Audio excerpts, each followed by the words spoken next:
More than 1 million Texans still without power this morning. Texas lawmakers are zeroing in on ERCOT. They're calling for change after finding many of ERCOT's board members don't live in Texas. KXAN investigator Jody Barr dug into where those members are from and how this happened in the first place. Well, the explanation is simple. The law allows it. The ERCOT board is made up of people connected to Texas Energy and people who are known as unaffiliated. That means they can't have any ties to Texas Energy. That's how these 5 of the 15-member board took charge of Texas's energy grid. ERCOT board chair Sally Telberg lives in Michigan, and vice chairman Peter Crampton, an economics professor, his social media profile shows he lives in California.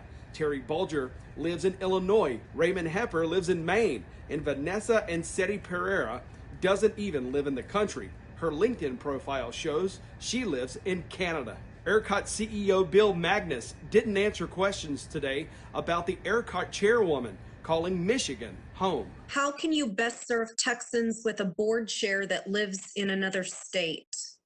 Right now, the way we can best serve Texans is to focus on getting generation and load in balance, on working with our control room operators and other staff with the generators to get power back on for everyone. That's a priority right now. And I think if folks want to look at how ERCOT is run and who runs it, I mean, that obviously is part of the investigation of what we're doing in the future. You know, all those things are on the table, but I think there was no impact of the chair of the ERCOT Board of Directors. Representative Matt Schaefer is the latest Texas lawmaker to indicate taking another look at ERCOT's residency requirements. That is definitely a problem. We have to look at the leadership, and we have to look at the function, and we have to look at how we're setting policies that allow us to not use the resources that we have. It would be like if you lived in a grocery store and you were starving to death. It would only be by your own choice. We live in a state with the most abundant energy sources on the planet. There's no reason we should be starving for energy. Well, ERCOT's bylaws don't require its unaffiliated members to live in Texas, but the rules state residents in the state of Texas is preferred. We also found 3 current ERCOT board members were also on the board in 2011 when the feds published a report detailing failures inside ERCOT's power grid after a similar storm hit in Texas. Board member Nick Fehrenbach of Dallas, Clifton Carney from Waco, and Kevin Gresham were all part of the board then.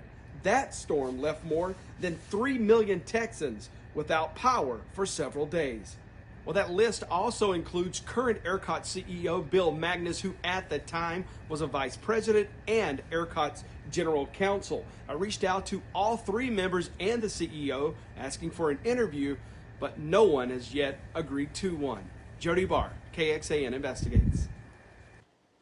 Thank you, Jody. Texas has its own independent power grid, not subject to the same federal regulations like other states.